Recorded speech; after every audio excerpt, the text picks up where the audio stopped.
Hello and welcome back to Real Seekers. I'm your host, Dale, representing the Christian or Seeker side. And I just wanted to post up the one of my series on Jesus mythicism. So earlier this summer on the SNS website, I posted up part one on my series of Jesus mythicism. And part one covered the category of extra biblical evidences that prove the historical Jesus actually did exist. And I focused specifically of the extra biblical sources on the category of ancient historians. So there were four ancient historians that I covered. I'm going to be splitting up that part one episode into two parts, just because it's quite long. So we're going to be covering the ancient historians Phlegon and Thales first, and also Cornelius Tacitus in the first part 1A. And then in the second video, part 1B, that's where I go into Suetonius. Let's move on to our next ancient Roman historian, and this is going to be talking about Suetonius. So who was Suetonius? So as I said, he was an ancient Roman historian. His full name was Gaius Suetonius Tranquillus, otherwise known as Suetonius for short. And yeah, he was an ancient Roman historian. To be honest, relatively little is known about him.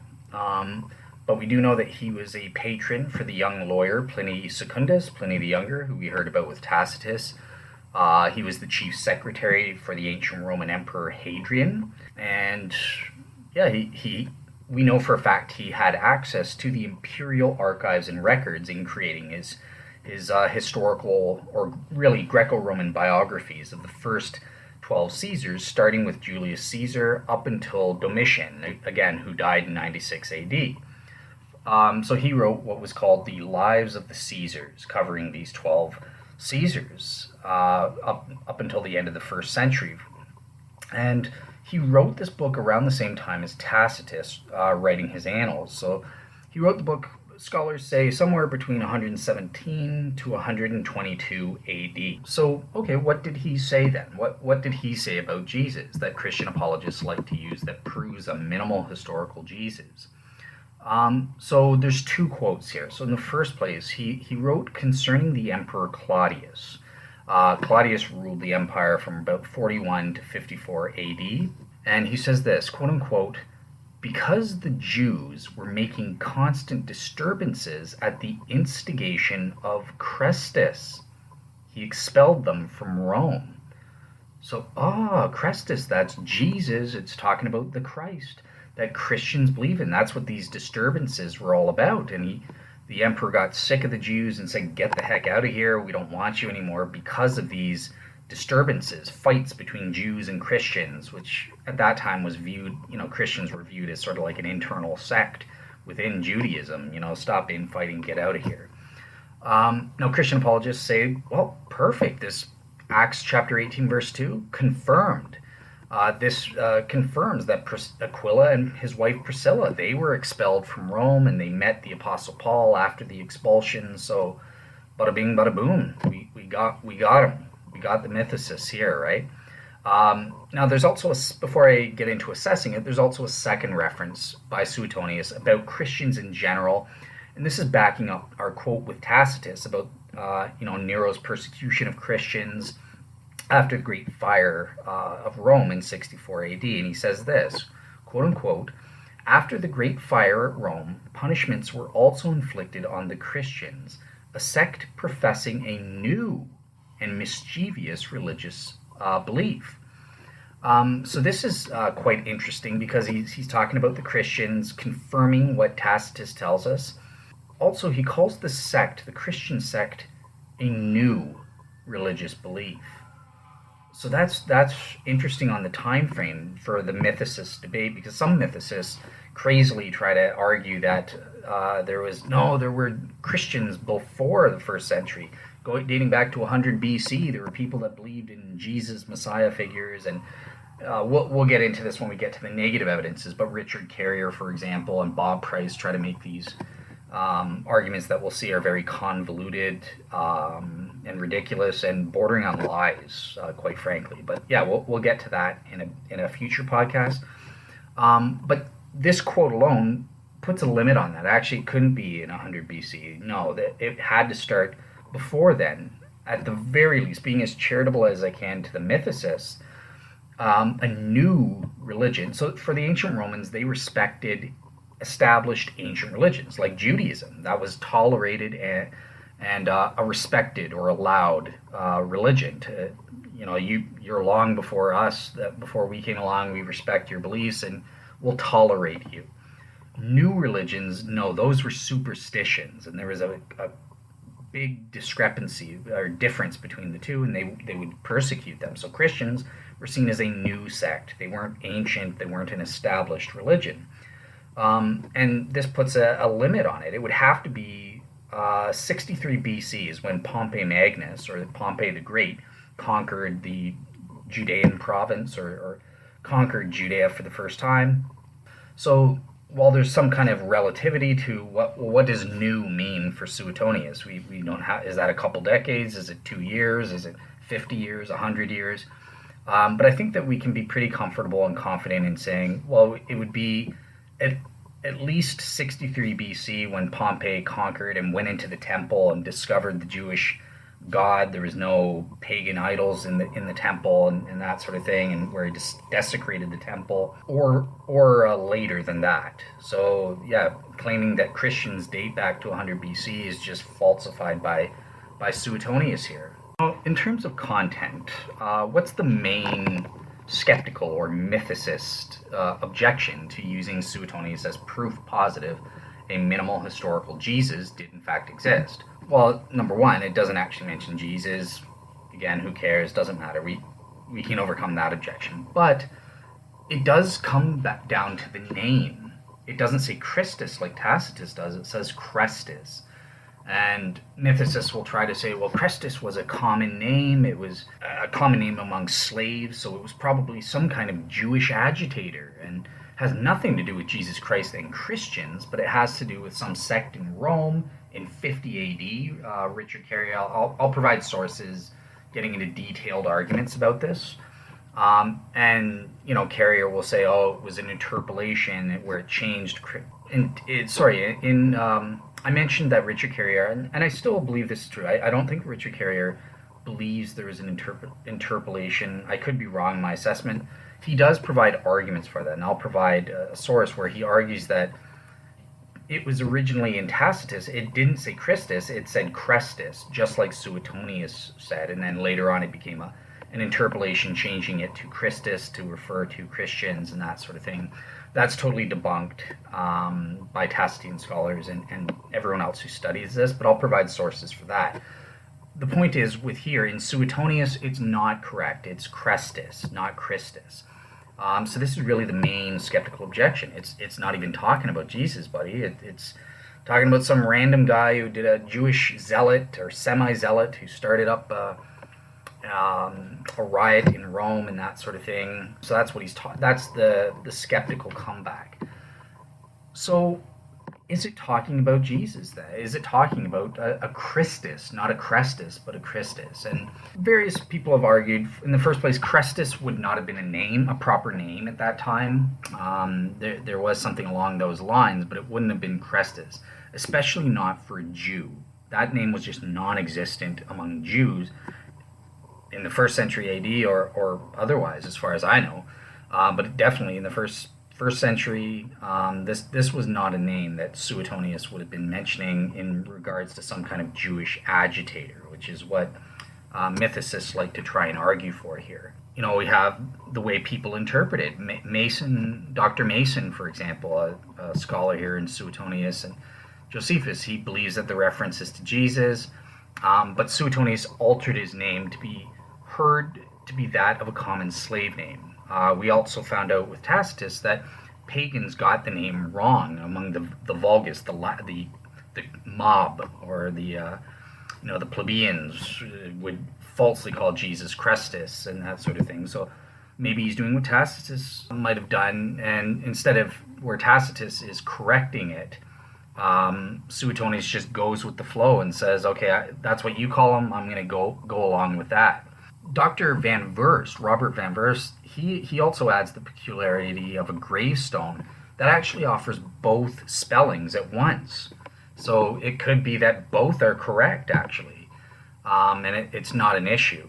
It's still referring to Jesus. And in terms of the actual context, it just makes much more sense that it is referring to Jesus Christ of the Christians rather than some random Christus that no one's ever heard of before, because he would have been the biggest thing going around in Rome at this time. This is why Nero targets Christians in order to persecute them as a sect. So it just seems more plausible and seems to fit the evidence better that this Christus is in fact Jesus Christ. I think it's more probable than not that, yeah, this is talking about Jesus Christ of the Christians, or Christus of the Christians. And it's just, they had a different way of saying it, Christus, and Suetonius adopted that for whatever reason. So yeah, that's sort of my take there. And I'm going to provide links and sources on that. So if you're really interested in this, you can look at the arguments for and against. I've got an argument from Richard Carrier saying it's talking about this. And however, I'm going to skip over that for time's sake because we're already over 2 hours. But it doesn't matter. Let's pretend it is referring to Jesus, Christus of the Christians. Okay, well, what can we assess about this source? So in the first place, I'm going to skip over textual issues. Let's pretend Suetonius, it's proven Suetonius did actually write this. Not a problem. We'll just go with that. Most scholars believe that anyways, but including mythicists, by the way. However, here's the main Achilles heel of this, and this is why I think using Suetonius in isolation is a failure. It's unsuccessful at proving a minimal historical Jesus on a balance of probabilities. And it does seem to me that in terms of Suetonius himself, his reliability, let alone, forget about his sources and where he's getting his information from. Like I said, we could try and make an argument. He had access to the imperial archives and he could have checked it out and try to argue that maybe he wouldn't have just heard from Christians or hearsay and that sort of thing. But here's the Achilles heel. Here's why he's different than Tacitus. Unlike Tacitus, Suetonius' reliability is a lot more controversial for him as a person or a historian. So, you'll get sort of a mixed reaction on scholars who specialize in Suetonius and who ancient Roman historians who read his works. So, on the one hand, here's one scholar saying that Suetonius is great. So we're going to look at both Dr. Banco and Dr. Van Verst, and they come to opposite conclusions about Tacitus here. One source would say, look, if this is indeed a reference to Jesus, then it is a good one, nearly as good as Tacitus. Suetonius was known as a quote-unquote painstaking researcher interested in minute details. So this is what Dr. Banco says. And then he goes on. He was a prolific writer in matters of history and antiquities, including biographies of Julius Caesar and several Roman emperors. This was a man in a position to know. So, Dr. Banco and Harris, they would agree and say, yeah, Suetonius is like Tacitus. He's good. You can trust it. He would have been critical of his sources and checked out this stuff.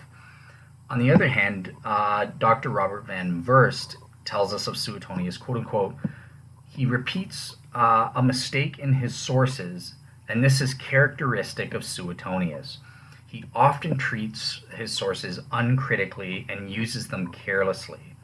So, yeah, Banco and Van Verst, they're both modern, equally qualified scholars, but they come to totally opposite conclusions, and this is indicative of what historians think of Suetonius in general. There's this mixture, whereas Tacitus, it's no, this is the guy. He's great, grand, and groovy.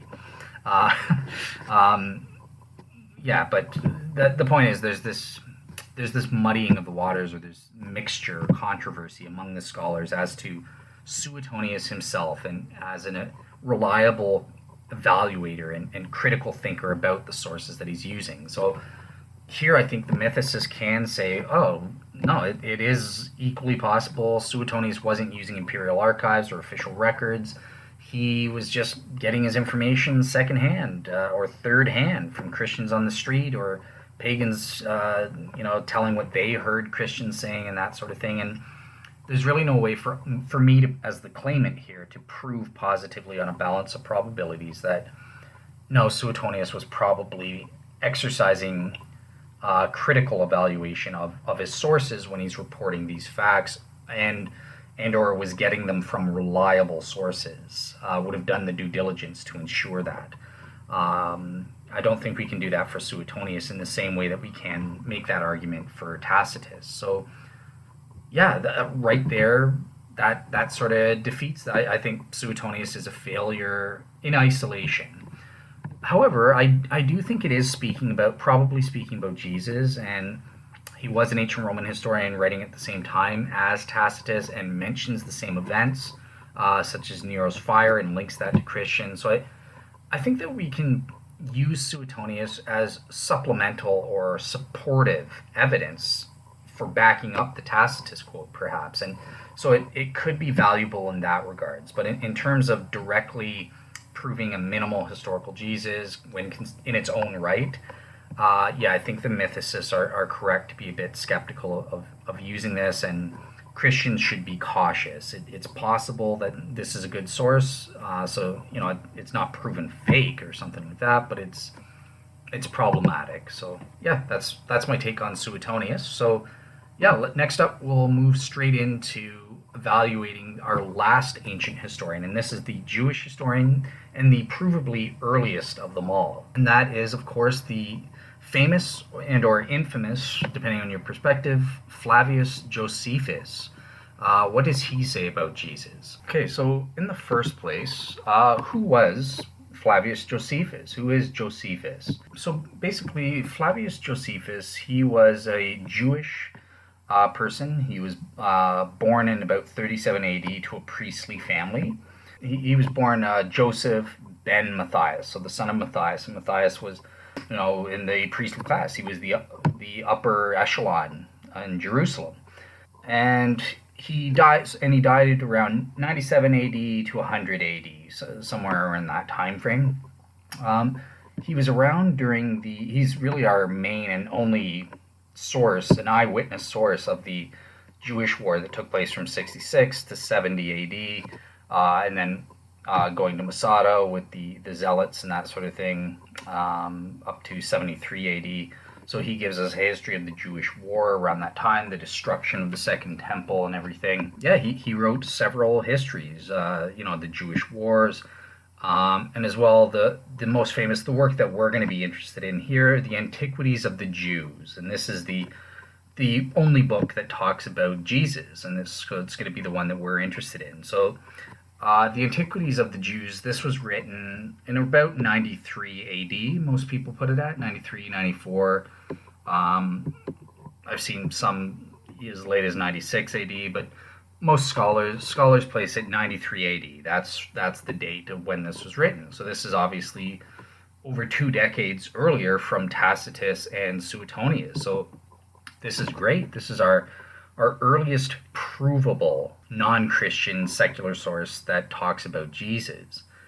Now, okay, so what did he say? What did Christian apologists use Josephus for? And there's actually 3 passages that are relevant for Christians. The first is about John the Baptist, and that's irrelevant. That's outside of the scope of our talk here. So that's in Antiquities, Book 18, Chapter 5, Paragraph 2. And he confirms some details about John the Baptist being arrested and killed by King Herod Antipas, just like the Gospels say, confirmed. But there are actually differences in the account compared to early Christian church tradition and compared to the Gospels themselves and what they record about the death of John the Baptist. So yeah, in that way, it's an independent. This passage is uncontroversial. Pretty much nobody disputes it. Although in my research, I did come across a couple of radical skeptics who just don't really know the history of what they're talking about and what scholars actually say about it. But yeah, as I said, the John the Baptist passage, totally irrelevant. Let's get rid of that.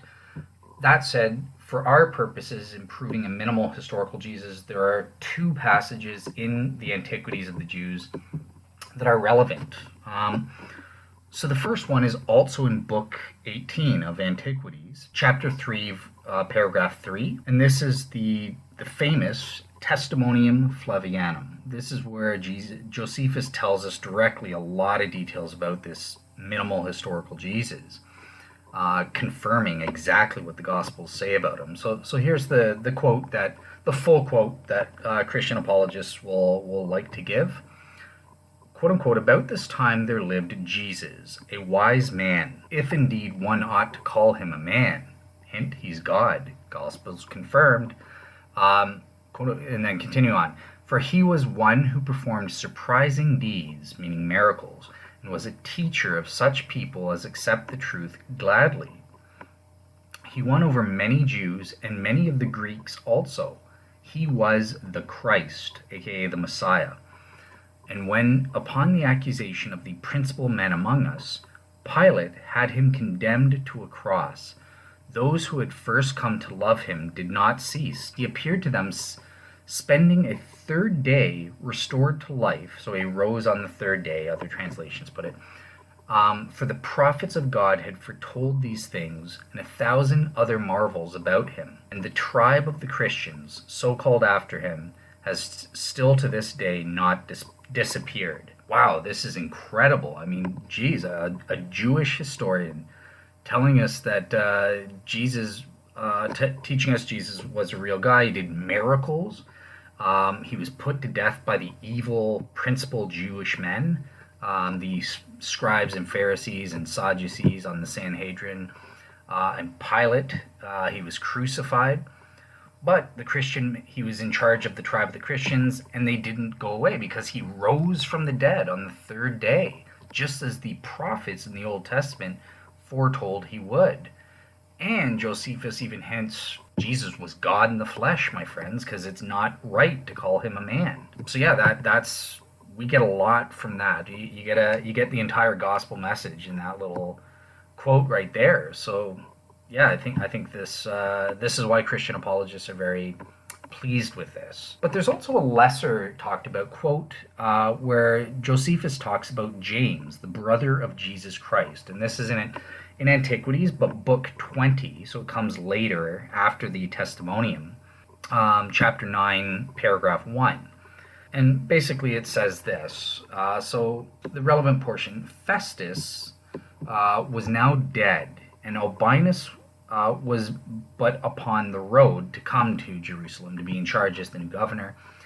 So he assembled the Sanhedrin. So it's talking about there's one guy named Ananus, and he's the high priest. So Ananus assembled the Sanhedrin of judges and brought before them the brother of Jesus, who was called Christ. The man before him, his name was James, and some others, and when he had formed an accusation against them as breakers of the law, he delivered them to be stoned.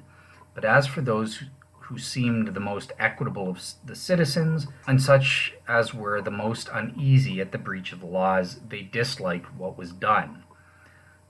So yeah, that's the relevant part of the quote that proves, look, a minimal historical Jesus existed. He had a biological brother named James, just like the New Testament says, just like Christian tradition says. So yeah, that's what Josephus gives us, and that Christian apologists like to use, and says, well, this obviously proves there was a minimal historical Jesus, and a whole bunch of other stuff that makes Christians smile, and puts mythicists to shame, really, that they don't know what they're talking about. But is this true? Is this too good to be true or not? Let's do an assessment of these quotes. Okay, so the first issue to take into effect is Josephus's reliability and the reliability of his sources, and this can be quickly dismantled. I'm going to say I'm 99% proven that this is not an issue. Everyone, even mythicists, agree. Look, in terms of Josephus's reliability, he's not as good as Tacitus, but he's pretty good, and we all historians rely on him for accurate information about first century AD Palestine, or the Roman province of Judea and that sort of thing. So he's pretty good. But the best thing here is, look, he was an eyewitness, not of Jesus. Obviously, he was born in 37 AD, so that was after Jesus' death, but he was an eyewitness to the early church, and he was in a position to know and have eyewitness testimony as, the higher up member of the priestly class.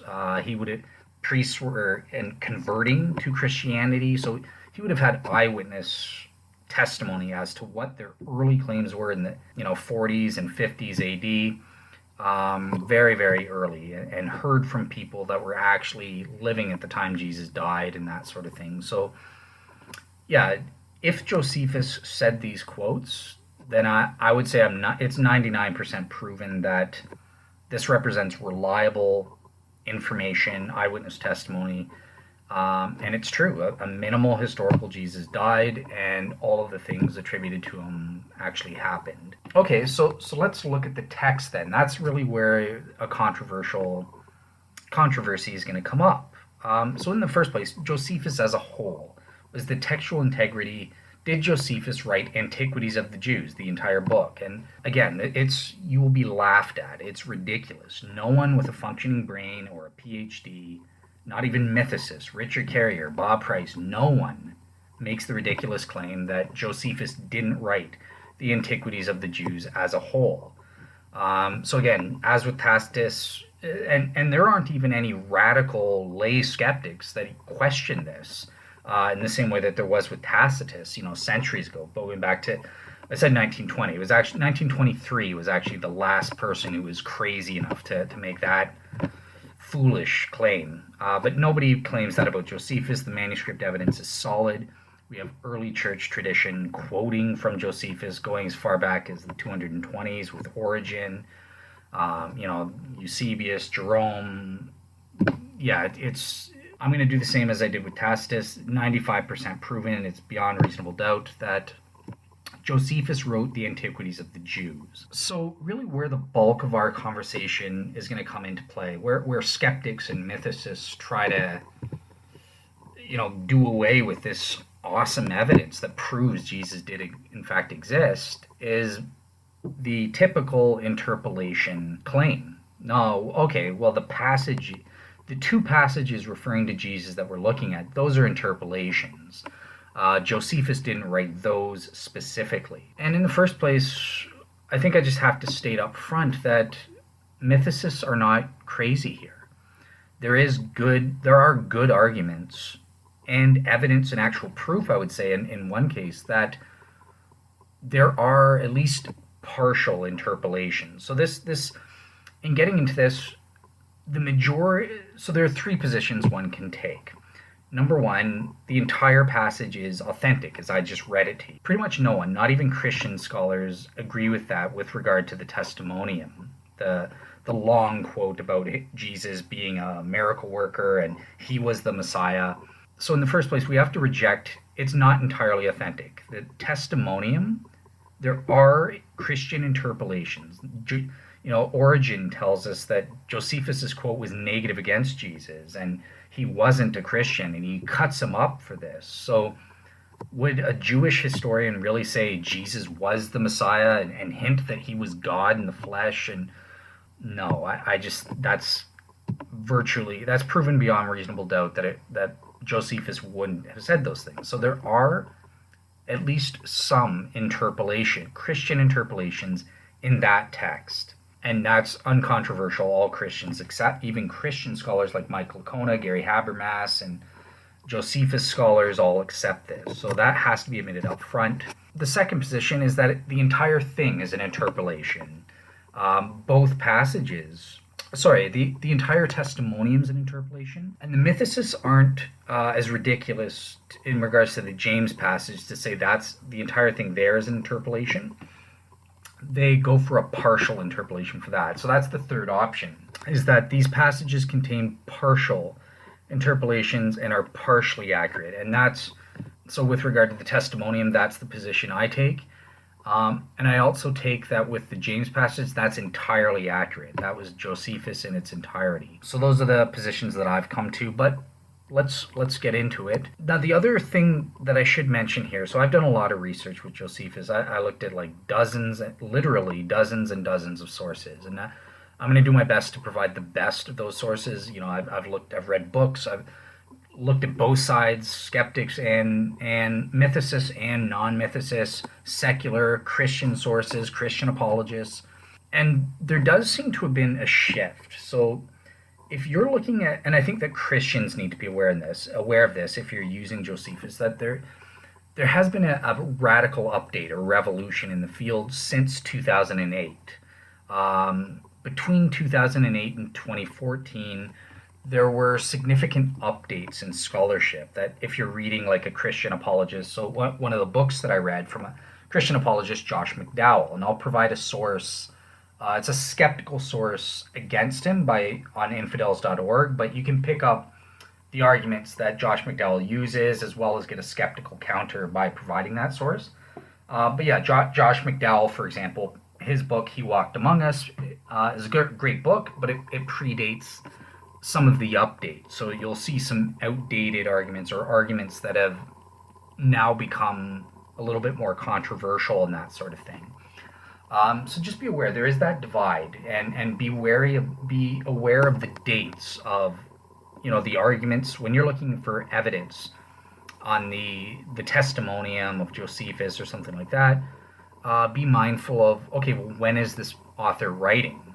But yeah, I'm not saying anything written before 2008 is useless. It's not. That many of the arguments I'm still going to be using because I think they're good, and that sort of thing. But there have been important updates that I think you should be aware of if you're going to make a decision on the evidence from Josephus. You have to be up to date in the scholarship, and I'll be linking to a skeptical article by Richard Carrier who makes this argument, and I think that he is right, that Christians should try to grapple with these new updates in the field. That doesn't mean I agree with all of the conclusions Carrier gives about these new updates. He's totally out to lunch in some areas, I think, but it's important for you to be aware of it. So yeah, that's enough for the preliminaries.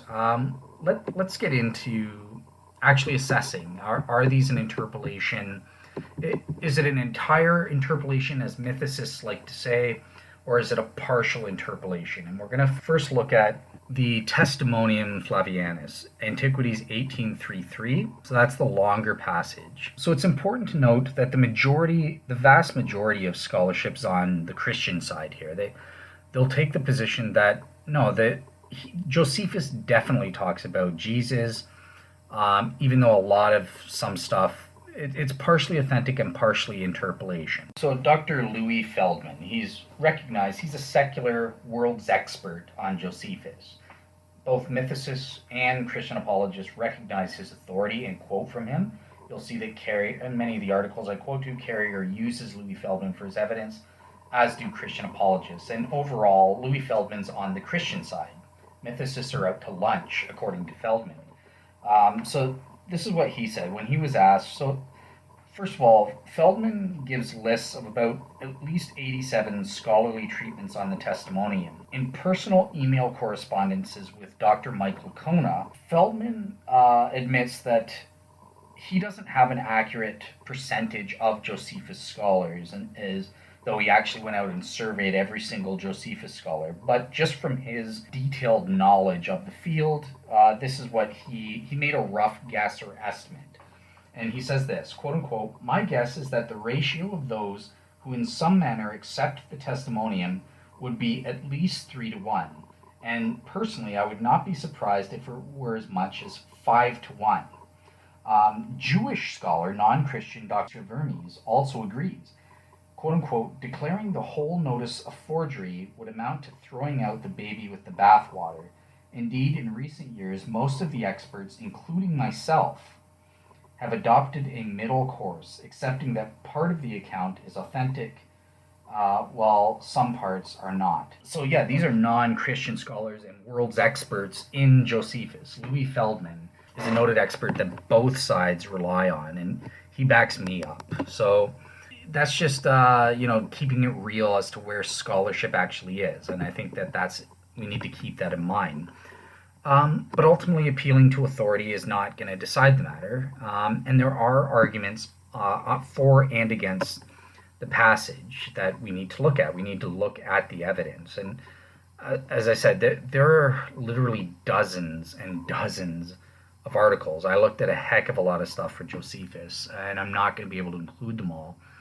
But I wanted to include some of the main ones and that sort of thing. So with regard to the Testimonium, the first major pro argument is based on the manuscripts.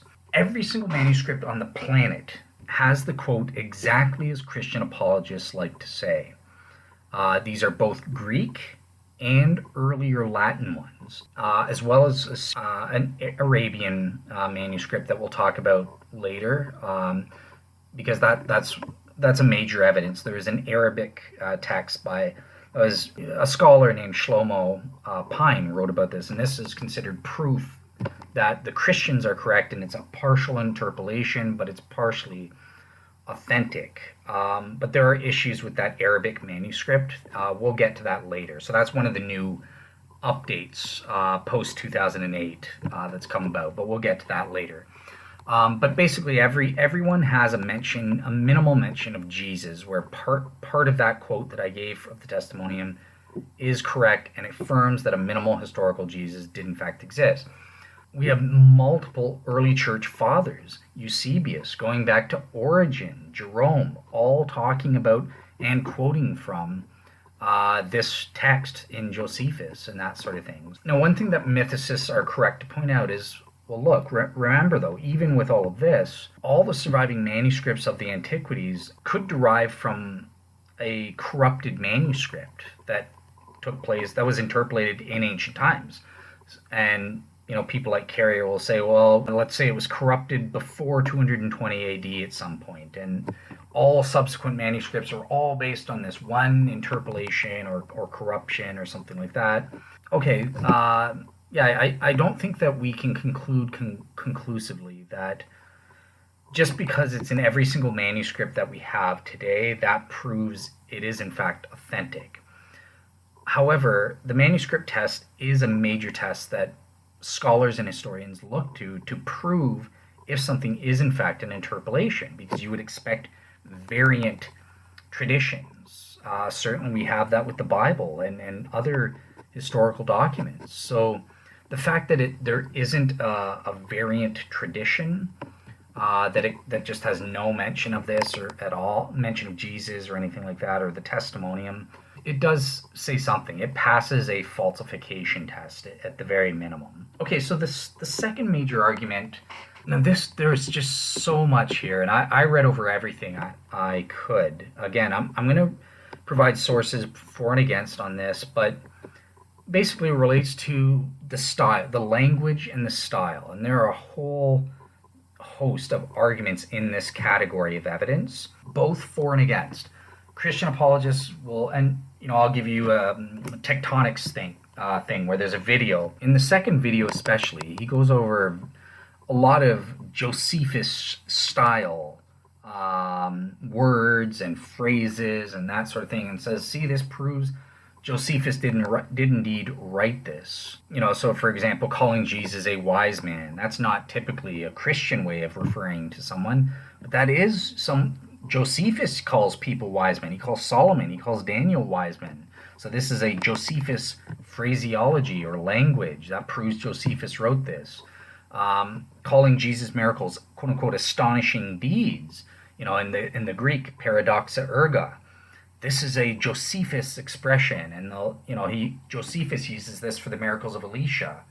But the reverse is also true. There have been many scholars who, including Josephus scholars, I think Louis Feldman himself makes mention of the fact that, well, there's also words that are markedly Eusebian, going back to the early church father Eusebius, Justin Martyr. There are commonalities with the Gospels in Luke Acts. So yeah, my honest assessment after looking at all of the, and this is just the tip of the iceberg, like that, there's no way I'm going to be able to summarize everything, and to be honest, I'm going to spare you the time of doing that, but although I am going to provide sources, and please do check check some of this out. But yeah, my personal thing is arguing based on the language, style, or grammar gets you nowhere. It doesn't prove whether it's fake or whether it's authentic. You can't make a conclusion based on it. So yeah, that's my take on the language or use of style or grammar to try and prove whether it's authentic or not. Obviously being a non-scholar, I'm not an expert like the sources I'm looking at, but doing my best as a layman and looking at seriously and what both sides and the arguments that both sides make. Some interesting points. It just seems like it's a wash to me. I couldn't figure out whether it was authentic or not based on this type of argument. So yeah, let's move on to the next category of evidence. Okay, so this is a mythicist category of evidence. Again, there are multiple arguments, so I won't be able to cover them all, but some of the main ones. So mythicist Earl Doherty, who is the inspiration for Richard Carrier, for example, will say, look, Josephus himself doesn't talk about Jesus except in the Antiquities of the Jews. Why doesn't he talk about Jesus in the section on Pilate in the earlier Jewish war?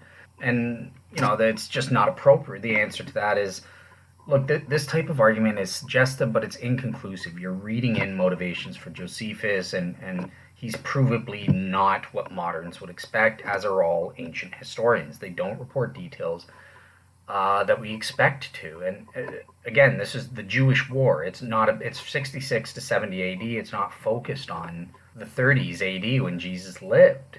Sure, there's a little section on Pilate, but that's not the major focus. Like the Antiquities of the Jews is going up from Adam and Eve all the way up to the present day. That's an entire history. So of course we would expect him to talk about Jesus in that thing, whereas we wouldn't in the book entitled Jewish War about the Jewish War.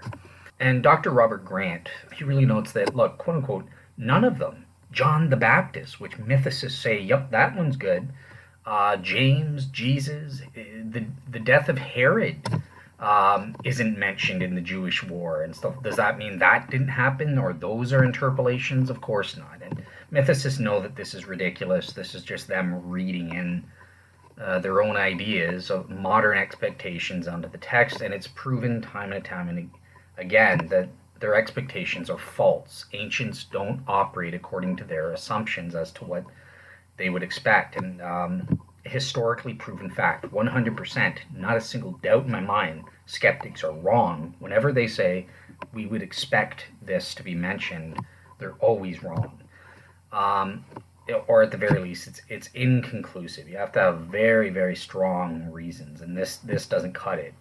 Another version of an absence of mention of Jesus is, well, looking to the early Christian church fathers, and they'll say, skeptics or mythicists will say, well, why don't any of the early Christian church fathers, Irenaeus, Polycarp, Papias, Ignatius, none of these guys, Tertullian, none of these guys quote this text, and they should, right?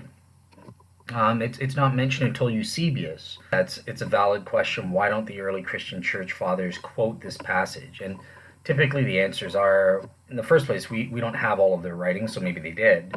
But in the real early period, there is no need for them to do this. I mean, especially like the James passage that we'll be talking about, or the Testimonium. If it is a partial interpolation, all it is really doing is just attesting to the truth of Jesus' crucifixion and the Christian movement. That Irenaeus wouldn't need to quote that.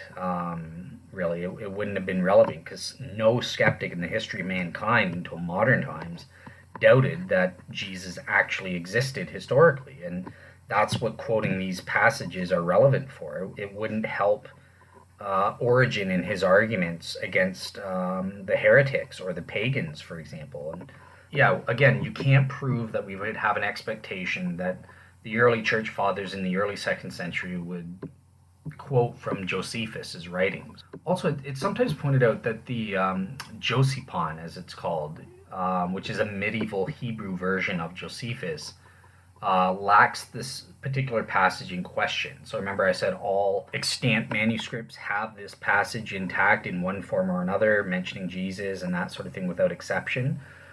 So some lay mythicists who don't know what they're talking about will point to a thing called Josephon, double P. And this is a medieval Hebrew version of Josephus, and they'll say, see, it's not in there. However, actually, Josephon is dependent on the text of the Antiquities preserved by Christians, and this is historically known.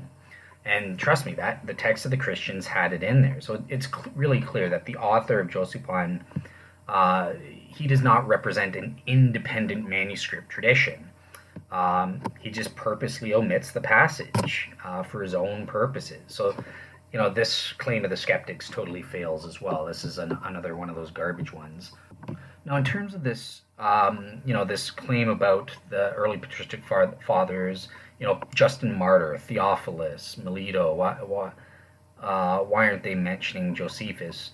Fellow skeptic, one of the authors and founders of infidels.org, a famous skeptics, atheist website online, Jeffrey J. Lauder writes this, look, quote unquote, assuming that contemporary reconstructions of the passage are accurate, it is difficult to imagine why the early church fathers would have cited such a passage. The original text probably did nothing more than establish the historical Jesus. Since we have no evidence that the historicity of Jesus was questioned in the first centuries, we should not be surprised that the passage was never quoted until the 4th century.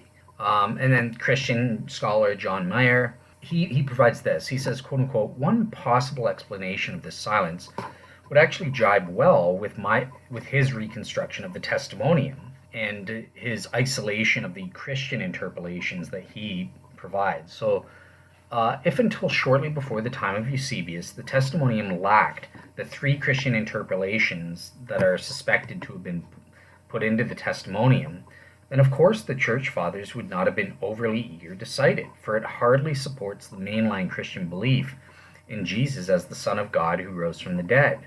This would explain why Origen in the 3rd century affirmed that Josephus did not believe Jesus to be the Messiah. Origen read the Josephus and quoted from it.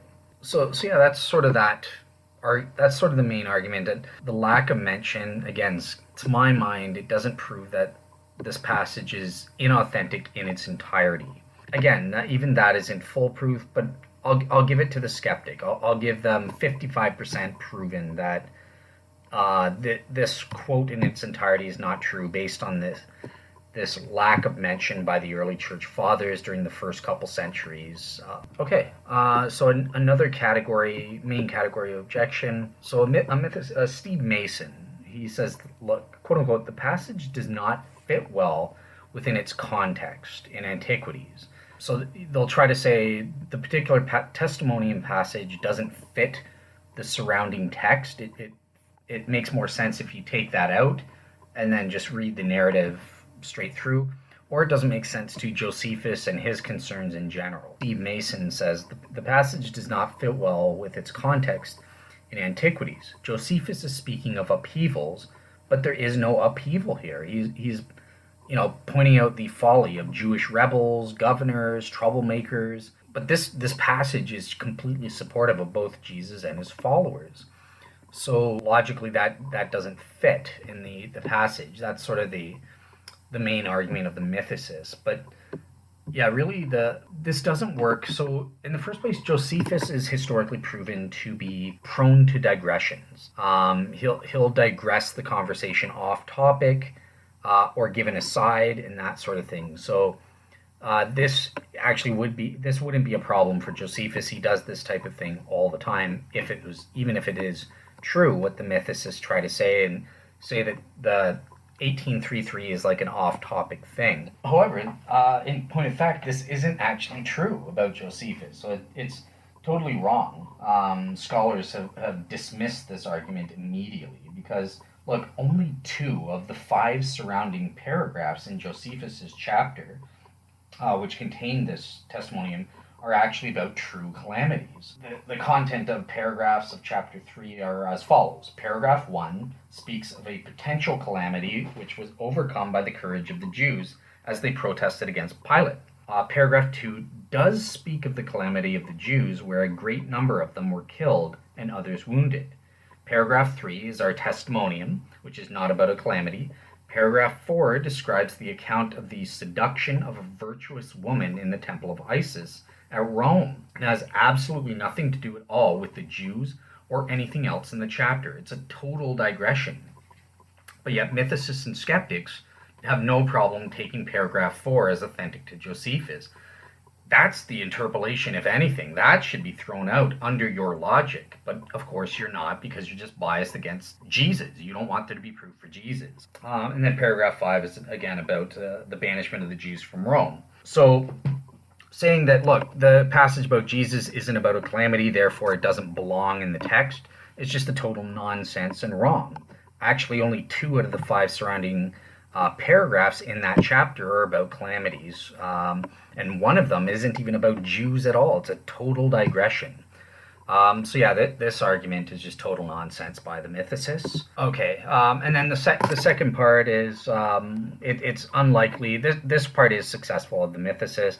Or it's saying Jesus was the Christ. Is he known to be a man and that sort of thing? These are the parts that actually are Christian interpolations and are not consistent or harmonious with what we would expect Josephus as a non-Christian Jew to say. So yeah, there are those bits and pieces in there, but the passage as a whole, talking about Jesus, it fits into Josephus's place perfectly. It's not this out of touch digression or something like that. No, one argument from this that I think is powerful in terms of proving that the passage in one form or another, minimally talking about Jesus and his death, is probably true, is the fact that, look, the passage is antithetical to later Christian thought in the 2nd and 3rd centuries.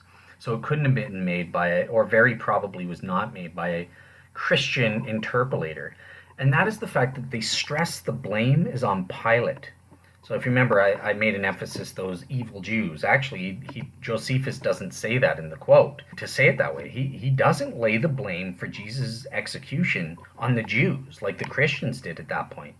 All on the Jews, bring the blame on the Jews. And in the 2nd century, anti-Semitism was on the rise among the pagan, increasingly Gentile Christian church, because the Jews stood up to Rome and the pagans hated their guts after that. In the diaspora, they were looked down on and all of that, especially after the Bar Kokhba rebellion in 132, 135 AD.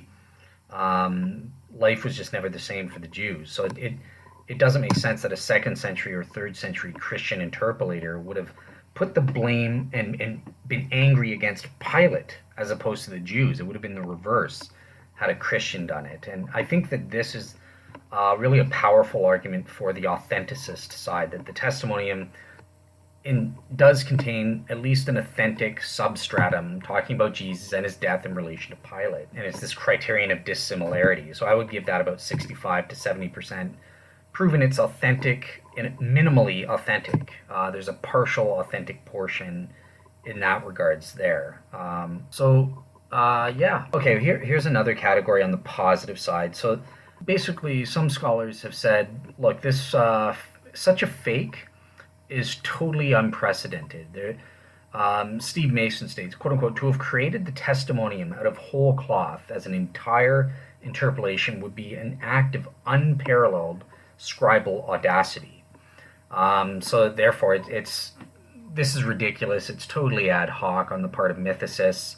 They're out to lunch and just making stuff up to avoid the evidence. However, there is a contradiction here. Mythicists do have a good, at least at face value, a good comeback, and that is the fact that, well, actually, no, we have proof that Christians did do this with Josephus. We have a Slavonic or Russian text of Josephus where it is a long Christian interpolation.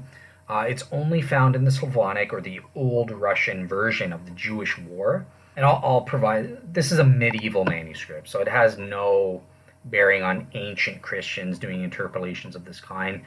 I think that this argument is still, there's something here, it's suggestive, but I'm uncomfortable assigning the uniqueness of this proves it didn't happen or that sort of thing. So I'm not going to assign that as a success, as a positive evidence, but Yeah, bear in mind, with this one exception of this Slavonic or Russian manuscript, which is an example of such a scribal audacity, a wholesale interpolation created out of whole cloth. Apart from that, never happens. Completely unparalleled in the ancient world. This stuff, we just don't see this. Okay, so the next category, the of evidence, the positive evidence, proving that the testimonium is actually authentic, at least partially authentic, in that it attests to a minimal historical Jesus, comes from what was a discovery, Dr. Shlomo Pine, and I sort of hinted at this. There's an Assyrian or Arabic manuscript of Josephus, and Christian apologists such as Josh McDowell and Michael Gary Habermas talks about this, and they go on and talk about Dr. Shlomo Pine proved that there is this manuscript that gives us an actual version that Christians like to say, in terms of the partial version. It takes out the controversial Christian interpolations that are in the manuscripts, like he was the Christ, and is it fair to call him a man, and all the controversial bits are out of it. And it seems much more like what scholars have been saying this whole time: proof positive. This is an independent tradition that goes back to Josephus and preserves probably what he actually said, just like all the Josephine scholars have been saying this whole time. So, yeah, they'll cite this as bada boom, bada bing. You're destroyed skeptics. You're destroyed mythicists.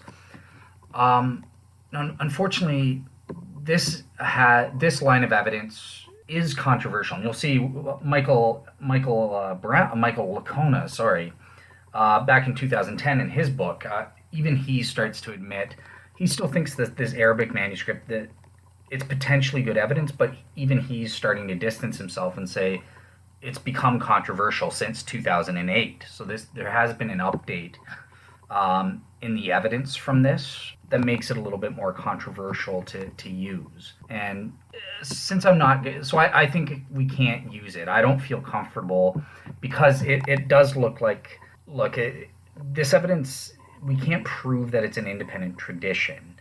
And some Josephine scholars have published peer-reviewed writings where it looks like it's actually dependent on the texts where all our other manuscripts, with the Christian interpolation involved in. And I'll provide an article by Carrier called the End of the Arabic Testimonium.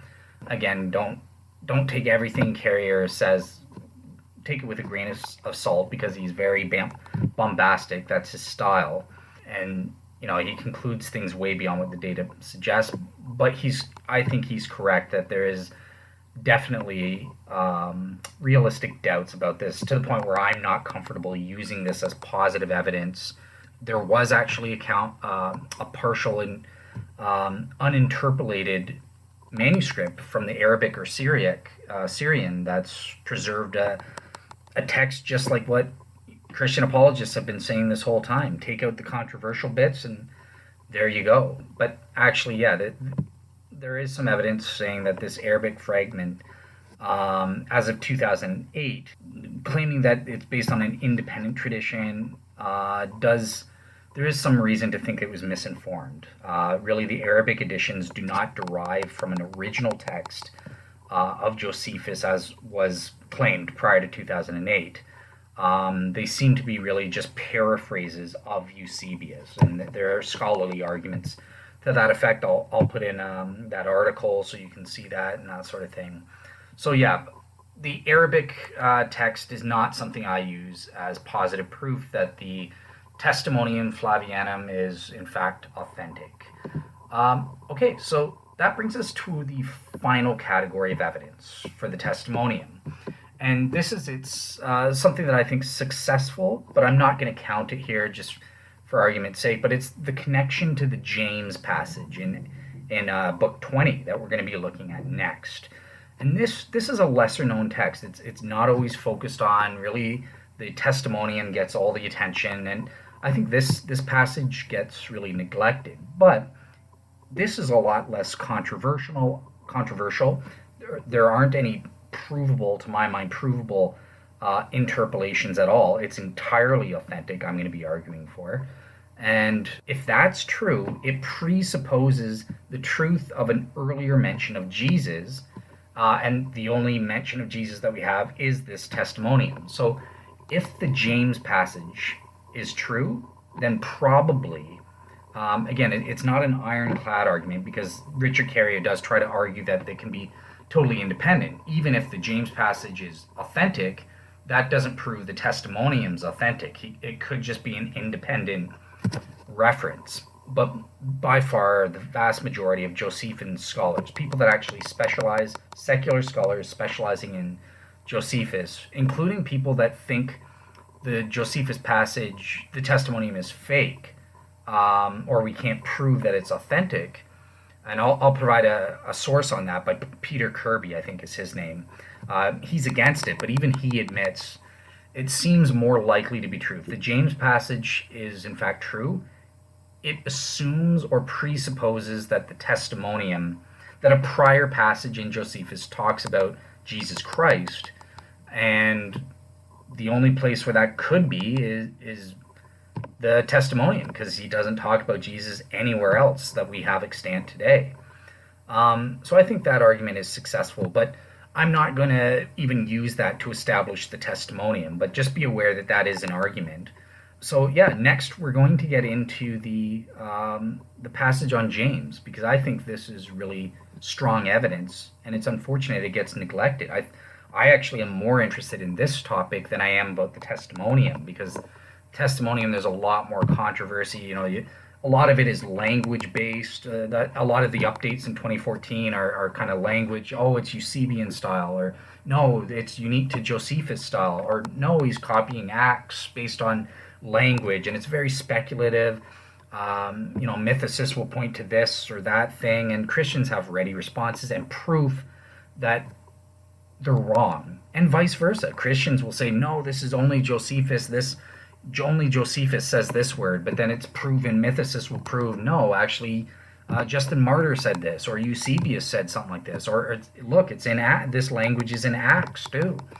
So it's speculative, and when I was looking at the evidence, it always turns out to be wrong. There are provable instances where language that's said to be, on the Christian side, only Josephus talks like this, turns out to be false.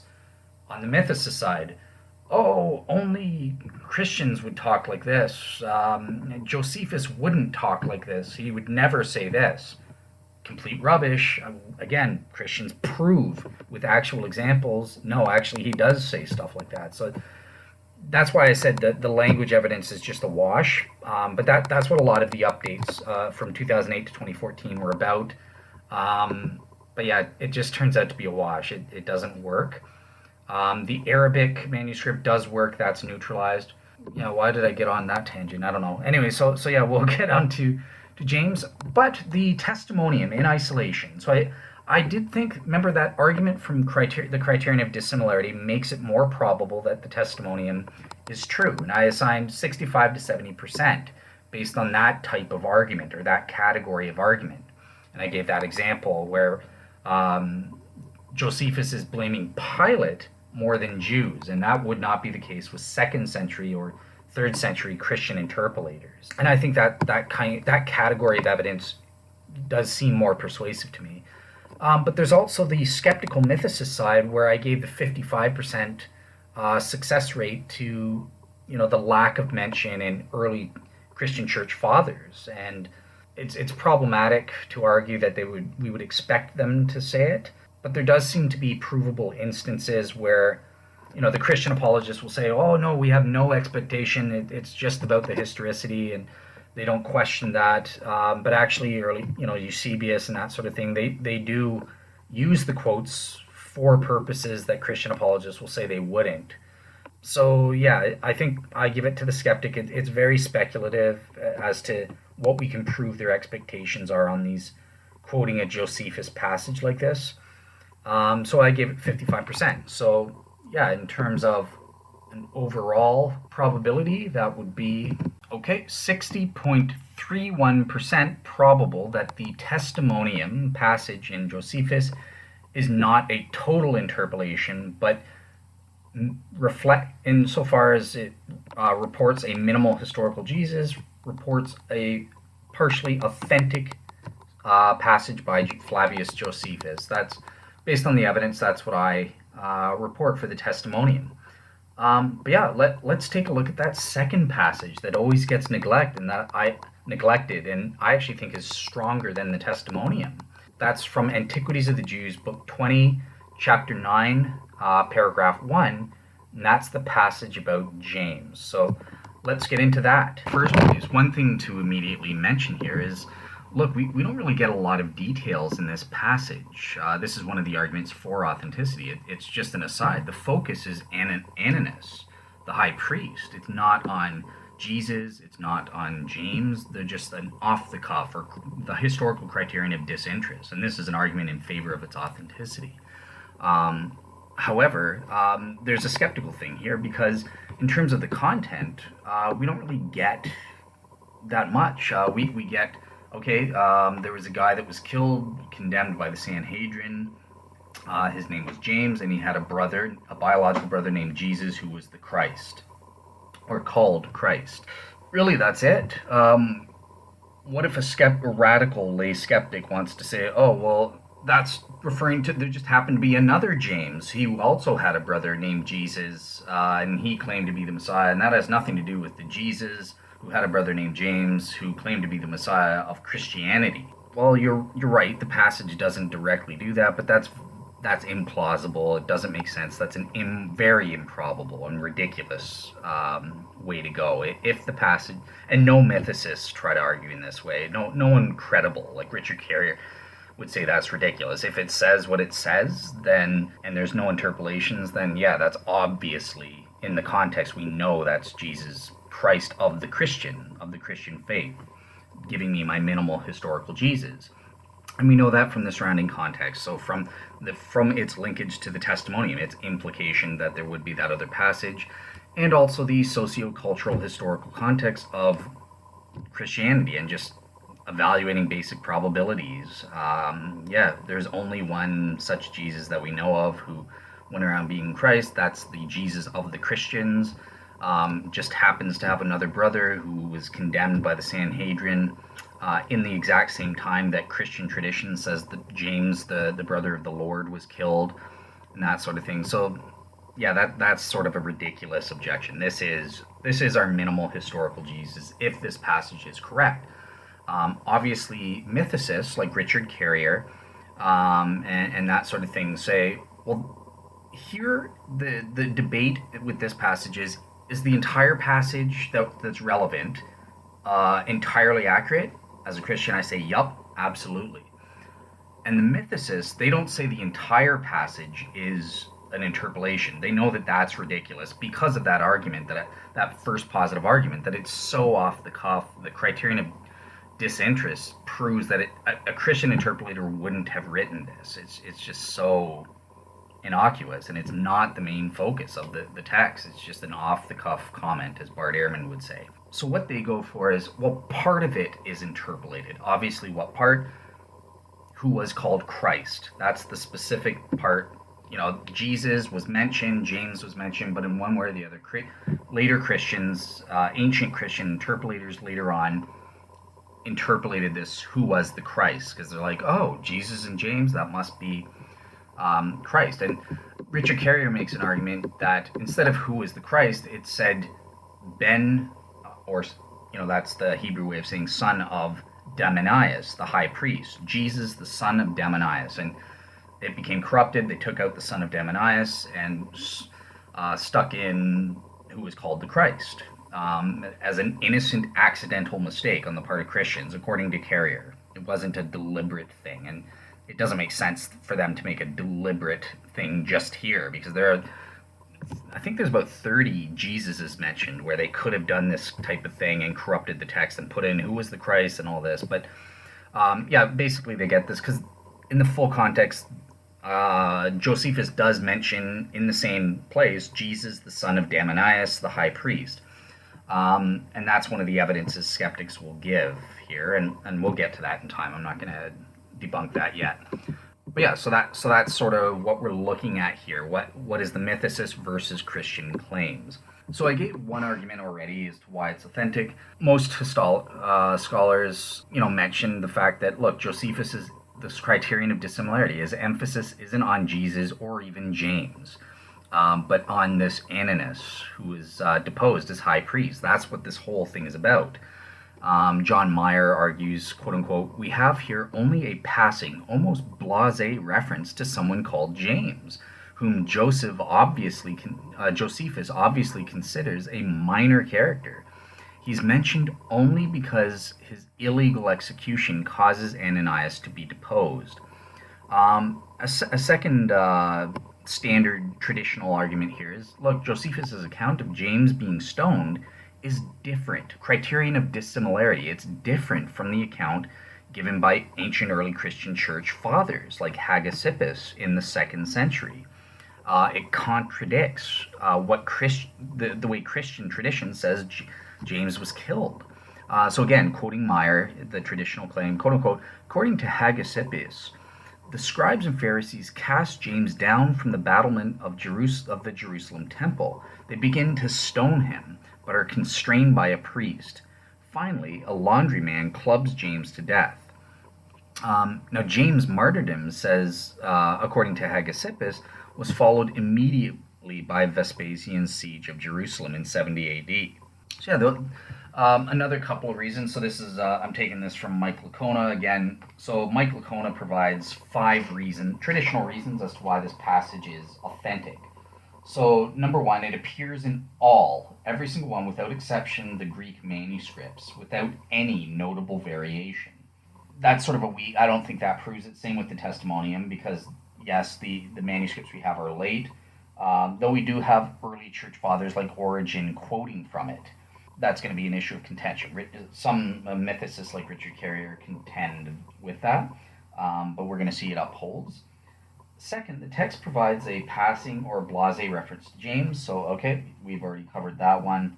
Third, no New Testament or early Christian writer wrote of James in a matter-of-fact way as the brother of Jesus. They always refer to him as the brother of the Lord or brother of the Savior. This type of thing in the early church fathers. So again, that's another criterion of dissimilarity that indicates this passage is in fact written by a non-Christian, someone not in the 2nd century, someone in the 1st century, and that was Josephus. So yeah, he goes on, quote unquote, the words "the one called Christ" are neutral and appear to be employed to distinguish Jesus from others in his writings by the same name. So one thing with this that Mike Licona picks up on, so the one called Christ. Some Christian apologists provided a positive reason that, look, in some manuscripts, it's actually negative. And again, that's the criterion of dissimilarity and embarrassment. A later Christian would not have written about Jesus in a negative way. But this is a controversial argument, and it fails because there are early manuscript traditions or early mentions of this passage that phrase it in this neutral way, as Mike Licona says. So I don't think we can make that argument.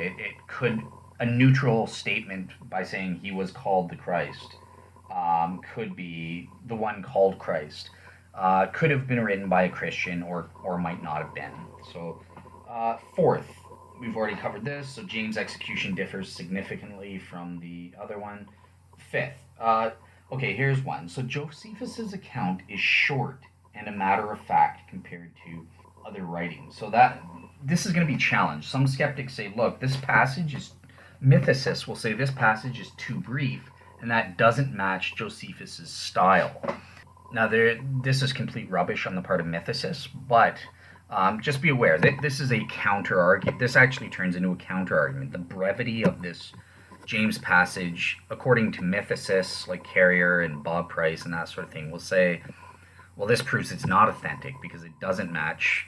Josephus likes to elaborate and give lengthy explanations as opposed to, a short little brief thing. James, the brother of Jesus, who was called Christ, was thrown off the cliff, killed, or whatever. Okay, so another positive reason for authenticity is Look, in Josephus, there are at least five different people who are known to have the name of James, and Josephus is very careful generally to supply details to locate who these characters are in history. Since this is a common name, if Josephus referred only to James and certain others, it could be confusing as to what James meant here. Now, there's a counter. So, a mythicist, Earl Doherty, writes, quote unquote, in response to this argument, look, this inclusion of an identifying piece of information, say those arguing for authenticity, is something that Josephus does for most of his characters. True enough. But this does not necessarily make the present phrase the original one. Josephus may have said something else, which Christians subsequently changed, or he may have written nothing. If he knew nothing else about James, or chose to say nothing more, he would simply have used some equivalent, a certain James, or someone named James. And I think that this counter is a fair one on the part of mythicists. This one does sort of take away this argument for authenticity in terms of, at least if you're arguing for, well, there's a partial interpolation, the identifier of this Jesus called the Christ, or even taking out the name Jesus, the brother of Jesus, or something like that. Although that view isn't taken. Most mythicists that are credible and publish in peer-reviewed studying this don't say that. It definitely mentions James, the brother of Jesus, called the Christ. That's really the interpolation part, the called the Christ bit. He was called the Christ or something. Okay, so let's turn our attention now to specific arguments against authenticity that I haven't covered. So I covered the part that Richard Carrier and most mythicists will say, look, there's only that in the Greek, toi legameno Christo was called the Christ. That's the only controversial bit. And if you replace that with Jesus, the son of Damonius, who appears later in the text, well, that makes sense as to what happened.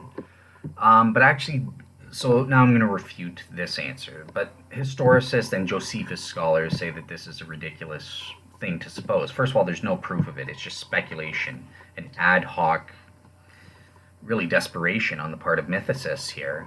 And let's be fair, this is not an improvement on the alternative hypothesis, really, right? That the entire reference to Jesus as the brother of James was inserted here. There's no reason to prefer this as opposed to that on the assumptions of mythicism, at least. Also, the identification of Jesus happens in the supposedly second mention, and that's not natural. So there's an identifier of James as the brother of Jesus, and an identifier of Jesus as the one called the Christ. So this is an argument against authenticity. Josephus is giving identifiers on top of identifiers, is what mythicists will like to say. But again, this turns out, in point of fact, to be ridiculous. Josephus does do this. It's not an issue. This doesn't prove on a balance of probabilities that the passage is inauthentic or that part of the passage is inauthentic.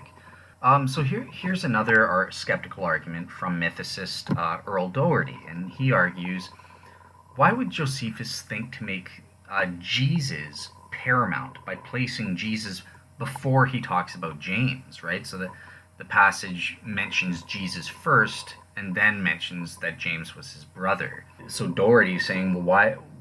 That reflects a Christian bias, right? They're putting Jesus first before James in recounting how the high priest Ananias had his downfall or something like that. But this argument, again, this is a failure on the part of mythicists. It's very weak and proven to be false in the subsequent writings of Josephus.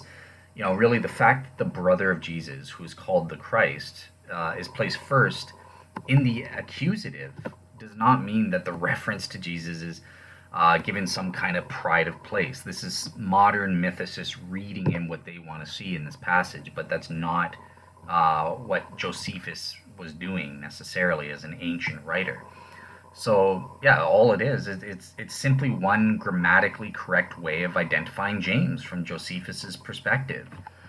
So yeah, this is just the total failure on Doherty's part. Steve Mason, another, he explains, look, that Josephus, in another argument, he says Josephus would not have assumed his readership to understand the term Christ in Greek Christos, because pagans didn't have that. So a detailed Jewish understanding, like a Jewish audience would. And we know that Josephus was not writing for a Jewish audience. So, to the Greek mind, it simply meant anointed or wedded in a way. So, yeah, Mason makes an argument against authenticity here by saying, look, for someone who did not know the Jewish tradition, the adjective wedded would sound very peculiar. Why would Josephus say that this man Jesus was, quote unquote, the wedded or the anointed? And you can actually see the puzzlement of Greek speaking or Gentile readers, pagans, and their description of Christianity. This is why we get with Suetonius and Tacitus correcting it, the pagan mobs would call him Christus. They would alter Christ to Christus because that's a common slave name that made better sense to them rather than calling him Christos, who, the wedded, the anointed. They, without that common Jewish milieu or understanding that can't be assumed to a pagan audience. And yeah, the argument is, look, Josephus is usually sensitive to his audience, and he pauses, in general, he pauses to explain unfamiliar terms or aspects of Jewish life that would otherwise appear strange to pagans who aren't familiar with that context. However, the fact that the term Christ appears only here without much explanation can be explained by Josephus's bias, because he was writing for the Flavian emperors under the reign of Domitian, who was also another antichrist. He was the emperor during which book of Revelation was written, and Revelation has a very anti-imperial or emperor perspective for good reason. Domitian was a bad boy. He was a bugger. He was persecuting Christians, so just like Nero before him. So yeah, there's a reason why we would not expect Josephus to elaborate. And he also had an emphasis on not wanting to stress, look, they're a military threat. When you claim someone a popular king or messiah, Josephus had this bias against stressing rebellion or military messiahs and that sort of thing. But Jesus, it wouldn't have been an issue to call him the Christ, because in effect, everyone knew what Christians were about at this point in time. They're peaceful, they're weirdos, they're antisocial and treasonous, but they're not violent. They're not going out and killing us in the streets and that sort of thing. They're not doing violent rebellions or riots. It wouldn't have been problematic for Josephus to mention Christ, the term Christ, with regard to Jesus, and so long as he doesn't really elaborate on the messianic aspirations that entail overthrowing the emperor, the rule of the emperors, and that sort of thing. It wouldn't have been a touchy subject for them. So it does actually make sense, Josephus's use here. But yeah, check out the sources. I'm going to provide some video sources by J.P. Holding, and I think he really tackles this in some of his videos. He's got a series of 7 short videos, like between 2 to 10 minutes long each. And he really tackles, objection, counter objection, objection, counter objection, and that sort of thing. And he does really well on that front. So yeah, I suggest you check those out for some of the things that I'm skipping over here. Here's another skeptical objection that's kind of weird. These passages are not in the table of contents of Josephus. He doesn't mention the Testimonium or this James passage. And they say, well, therefore it probably wasn't there. But this is just an utter failure on the part of Mythicists, because there's a lot. His thing wasn't meant to be all-inclusive, and we know that, a historically proven fact, because he leaves out lots of stuff. He leaves out the passage about John the Baptist. Mythicists don't think that's an interpolation or that's inauthentic. It leaves out the death of Herod, one of the most momentous events in Jewish history of that era. Herod the Great's death. So yeah, that's not in the table of contents. But so this objection's a failure. It's totally irrelevant. It doesn't prove that the passage was inauthentic. Yeah, I think the most substantial critique here out of these traditional arguments is the one we just mentioned about from Steve Mason, where we would expect trying to say that we would expect Josephus to elaborate more on what the Christ meant. What instead of just saying he was called the Christ and not giving a definition. Yeah, I think I'll give that I think I'll give that a success. But again, it's very weak because of the arguments I said against it. It's sort of reading in motivations for Josephus and that sort of thing, and not taking into account the context around him as to why he might not elaborate on certain things. But I'll be generous. I'll give 55% to the skeptic on that one. But yeah, apart from that, I don't find any of the other traditional skeptical arguments against authenticity to be persuasive on a balance of probabilities based on what we've gone over here and what I've seen in my other research that I haven't mentioned here. On the positive side, in terms of authenticity, I think that criterion of dissimilarity argument, where, especially where I'm talking about, they don't interpolate and say brother of the Lord or brother of our Savior, and it's just very direct and to the point. I do think that one's successful on a balance of probabilities. Also, the difference between the accounts and that sort of thing. Although, with the difference of the accounts of how James was killed, there is an interesting mythicist comeback to that, and they'll say, well, look, obviously this type of argument goes against a wholesale interpolation.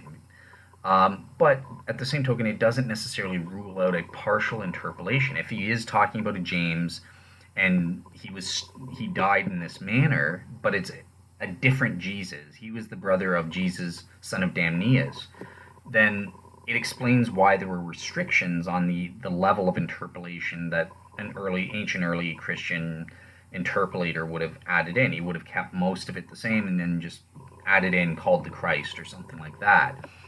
But still keeping how Josephus originally said this James was killed, which is in contrast to early Christian church tradition about the actual James, the brother of Jesus Christ, the founder of Christianity. I think that could work. That does take a lot of the steam out of it, but really on the criterion of dissimilarity, still they would have added in the brother of the Lord or brother of the Savior, I think, on a balance of probability. So I'm willing to say, based on that argument, that's one positive success. I'm 65% certain that the passage is authentic and complete with the called the Christ bit and refers to our minimal historical Jesus. The other one is by John Meyer. It's the criterion of disinterest, where it's just the focus is on Ananias, and it's just not.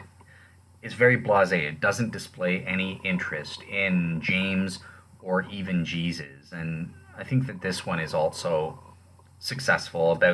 I'll give it 60%. That it, on a balance of probabilities, that's sort of where I would put that. Okay, so I had a little bit of a technical glitch on my end, so I wanted originally to get into a couple of arguments based on specifics, updates, specifically looking at Richard Carrier, who's got the only peer-reviewed material about Jesus Mythicism, and looking at a review of that, specifically talking about the James passage. But due to technical glitch, it looks like I've lost all that. So that was some good time spent. So I'm not going to re-record that, but look out in the sources. At least look at those two articles, because there's a rebuttal to Richard Carrier's position, and then Richard Carrier comes back and gives a response. So that's the skeptical. Mythicists get the last word. But even with Carrier getting the last word, I think you can see the desperate lengths that he's going to. I think it's revealed that the James passage is... the mythicist position on the James passage is untenable for looking at that. But just basically the two things, out of everything in there, the two things I wanted to focus on were this claim that, it's really talking about Jesus ben Damnius, the rival for the high priest Ananias, and to put down his rival, they go after they kill his brother James ben Damnius, and other supporters of this Jesus. So Carrier basically, and I don't know why I said it this way, but I did say it wrong. Carrier doesn't say that it said originally Josephus wrote Jesus ben Damnius. He just said Jesus in that passage. And it was inferred because later on he refers to Jesus ben Damnius. So he says it was the same Jesus he had in mind. But again, the Jesus ben Damnius is too far away from it to infer that and to make that assumption. And also, so the counter article argues, look, it's improbable, it's implausible, and extremely ad hoc for Carrier to do this, and gives arguments as to why that would be the case.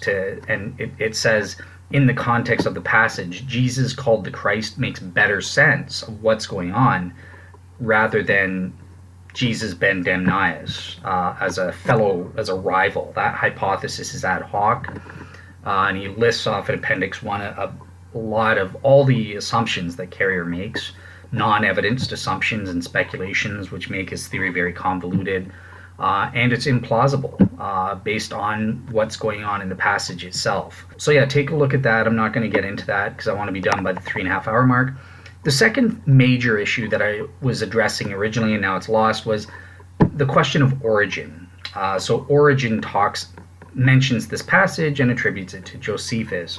Carrier says, no, actually, Origen screwed up. He messed up. He was quoting Hegesippus and thought he was talking about Josephus. And the review article that I'm going to link to, I went into great detail proving that that's probably not the case, and in fact, Origen is probably quoting Josephus, and there's a number of parallels between what Josephus does and what Origen does. Both have 6 words, whereas Hegesippus has he writes hagiography. He has a long explanation and that sort of thing. It's nothing like what we have with the James passage in Josephus and Origen. So basically that's the argument, and you'll see that in the article. Origen is it's vastly more probable, based on what's there, that he was copying Josephus directly rather than copying Hegesippus. And he does side-by-side comparisons of how Origen relates to Hegesippus versus Josephus and that sort of thing. So look out for that in the articles. I'm sorry that I lost all of that recording, but in a way it's good because then we'll be done within my time frame of 3.5 hours. So yeah, let's get into the calculation then. Okay, so in the first place, I did make some mistakes so when I was reporting the probability values for some of the arguments.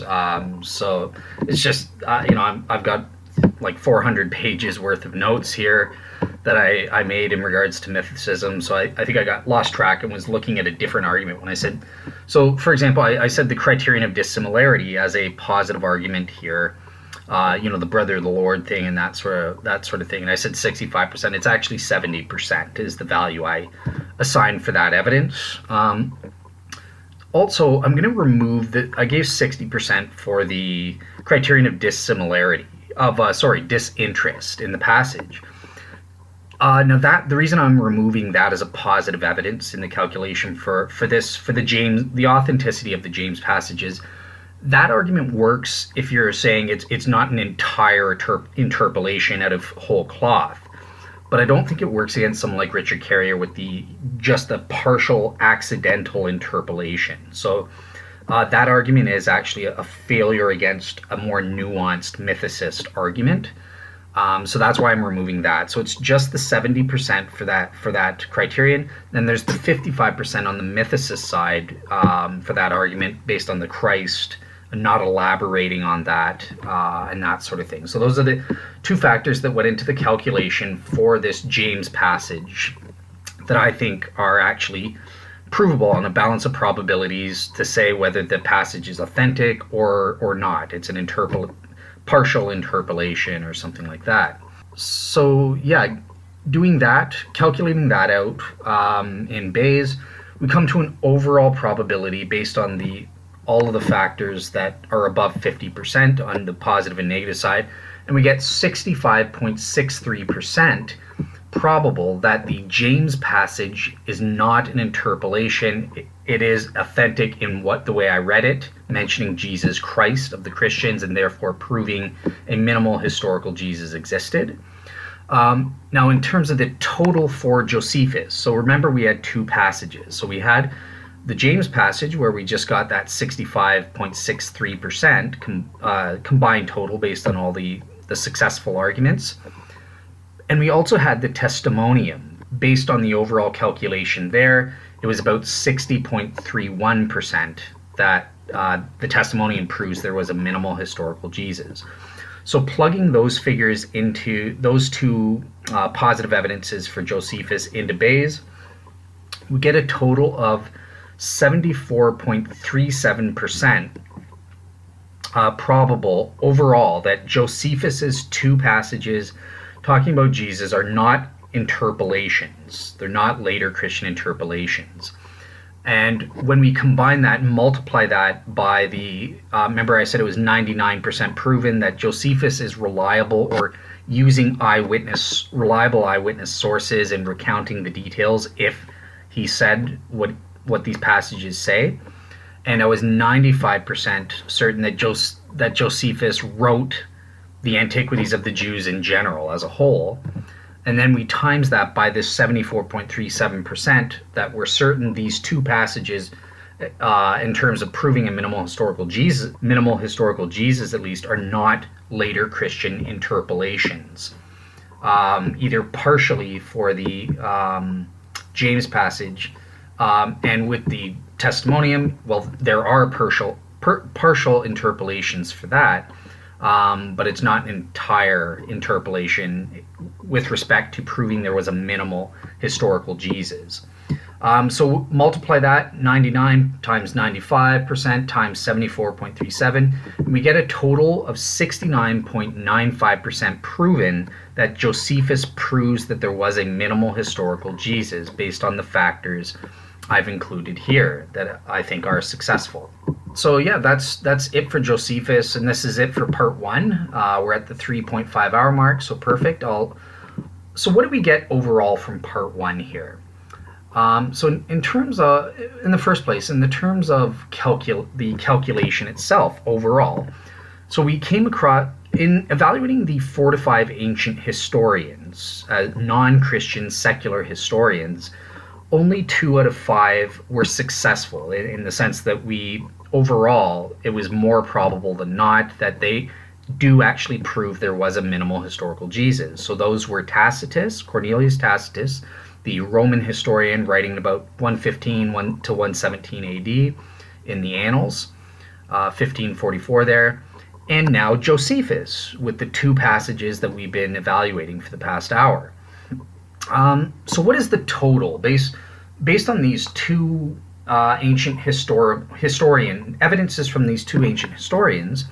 What's the total that a minimal historical Jesus existed? And when we plug that into Bayes to get the cumulative probability, we get a total of it's 77.04% proven, based on my values assessing the evidences, that a minimal historical Jesus existed. And again, these are normative probability values. There's an element of subjectivity, but I do, so you're probably going to get your own different values. That's fine.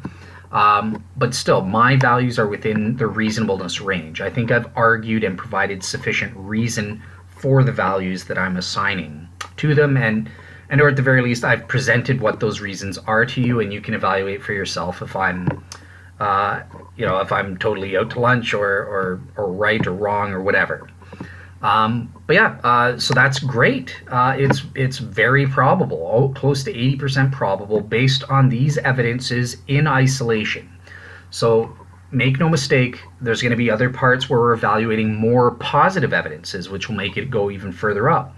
There's also going to be podcasts where I'm evaluating negative evidences, because there are counter arguments that mythicists provide that they say prove Jesus probably didn't exist. So that if any of those are successful, that will bring down the calculation from this 77% total that we're at right now, just based on these analysis of these 2 successful ancient historians that are successful in proving the minimal historical Jesus did exist. Now, just before we go, a couple quick things. Number one, I wanted to correct something that's been bugging me. I always, obviously in these podcasts, you always make minor little mistakes and stuff like that. I tried to correct. There's 2 of them, especially with regards to what I said about Richard Carey. I think I corrected the one about Josephus.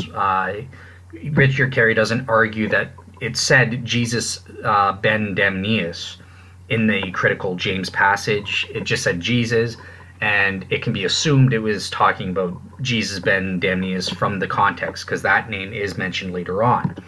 The second thing that I didn't correct about Carrier is I said that Carrier doesn't mention Tacitus was an interpolation, and I was basing that on a comment that I read back in 2018 in one of his articles from 2018, and it seemed to me that he was denying that he had changed his mind compared to the other articles where he argues for that. However, in reevaluating that evidence, I realized I actually missed subsequent comments where he reaffirmed. He was just conceding that for the sake of argument, and he does in fact think that the Tacitus passage was an interpolation. But doesn't matter. I've argued successfully against that option anyways. So, and most Tacitian scholars are against Carrier and his analysis there. So it's still not a problem. I addressed it either way. So yeah, I think that's it for the show. Just to end off, I wanted to give a quote about Tacitus and Richard Carrier's analysis from an atheist scholar that I know a lot of you respect, Bart Ehrman. So obviously he's written a book and he's proven that a minimal historical Jesus does in fact exist. And he doesn't like mythicists. He gets in sort of a little spat with people like Richard Carrier, whereby Bart Ehrman mentions in his book, he mentions the quote from Tacitus, which proves that Jesus did in fact exist. And in his book, he says, look, quote unquote, I, Bart Ehrman, don't know of any trained classicists or scholars of ancient Rome who think that the reference to Jesus in Tacitus is a forgery. And then Carrier, in typical bombastic, over-the-top language, says, oh, you're a hack, this is sloppy work, this is irresponsible scholarship, and he basically points Bart Ehrman, haven't you heard of this guy, Herbert W. Bonario? Back in the 1960s, he wrote something on Tacitus, and he says, check that out. So obviously this took Bart Ehrman a little aback. He's not a Tacitian scholar. He fully admits, look, I'm a biblical scholar, that this isn't my area of expertise, but still I'm familiar with actual Tacitian experts and Roman historians in general, and none of them say this. They're all against Carrier as a nutball. Mythicists are known as nutballs when they deny Tacitus's reference, as I mentioned when we addressed it.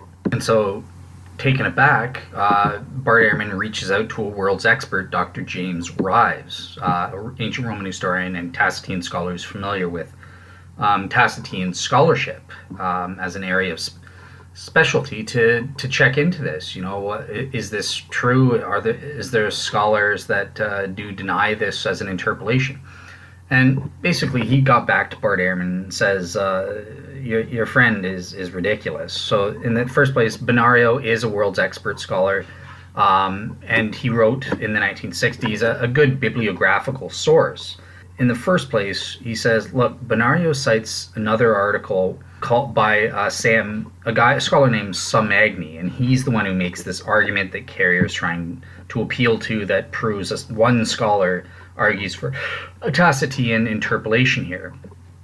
However, this is the scholar Rives' response to Bart Ehrman. Number one, Samagni does argue that this is an interpolation, as Carrier claims, but only from another of Tacitus's works.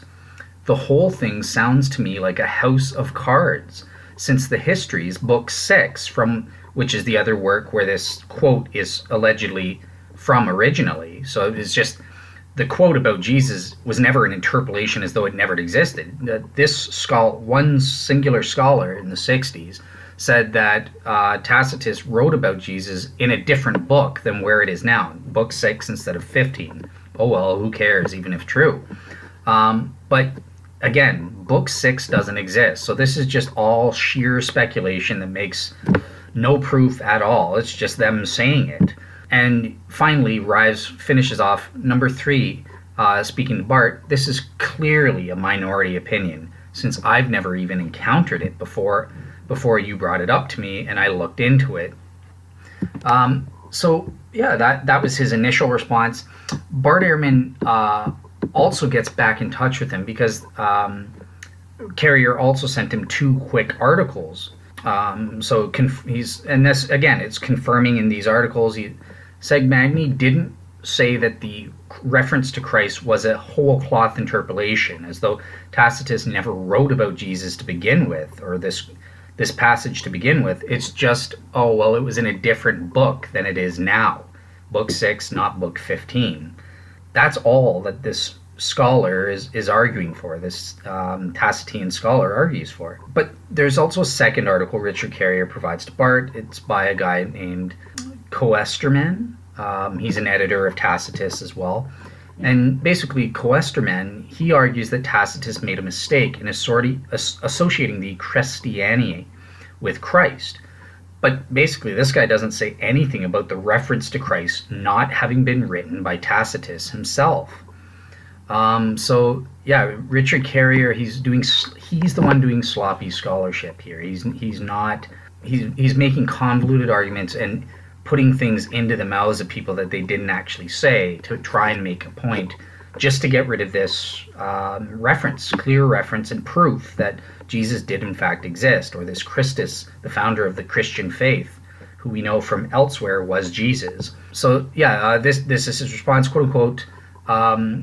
Rives responds back to Bart. There may be scholars who've argued that the reference to Christ is a later interpolation into the text, but neither of these two did that Carrier uses as proof, and I certainly don't know of any others as an expert Tacitian scholar and Roman historian in the field. So yeah, Bart Ehrman ends off. I think that's enough to settle this dispute with Bart Ehrman. I'm not the irresponsible one or the sloppy one. It seems that Carrier is.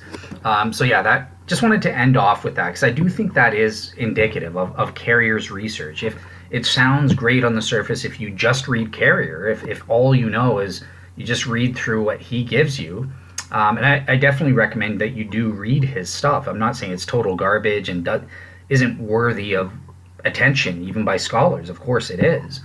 But if you're a layperson like me, and that you can't just mindlessly believe whatever he tells you to believe. There are fudge factors in his things. Unless you see both sides, then you don't have that intellectual right to opinion, and you will be bamboozled. So I think that you really need to look into both sides. And I wanted to read this incident this dispute between him and Bart Ehrman, where Bart Ehrman didn't know. He was a layman when it came to this issue, and he actually checked in with Tacitian scholars and revealed, yeah, Richard Carrier's fudging what he's telling you. He's not telling you the whole truth, or kind of fudging the data to make it say something that it really isn't. These scholars never said that Tacitus didn't write about Jesus or this Christus figure.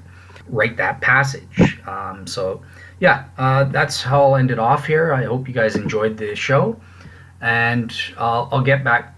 We'll do part 2. I'll finish off any extra biblical non-Christian sources and archaeological sources. If we do a part 3, and when we get to part 3, I'll start flipping it and looking at negative evidences against the truth of Christianity, and we'll take it from there. Again, I'm going to post these on an ad hoc basis whenever I get a chance, so no idea when part 2 will come out, but maybe it'll be in the fall sometime, or who knows. Yeah.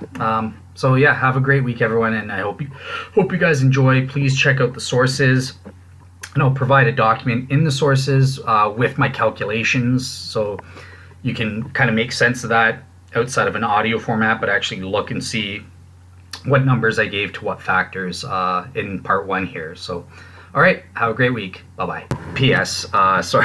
Quick end note. Just wanted to add that I made a mistake when I was calculating the Josephus, calculation for Josephus, because I combined the Testimonium not being an interpolation and the James passage not being an interpolation. That was a mathematical mistake. I should have kept them separate. So I'm not going to go over it again here, but just make sure to check out the document where I calculated out correctly, and you'll see my math there. So yeah, sorry about that for that mistake, but have a good week. All right, bye-bye.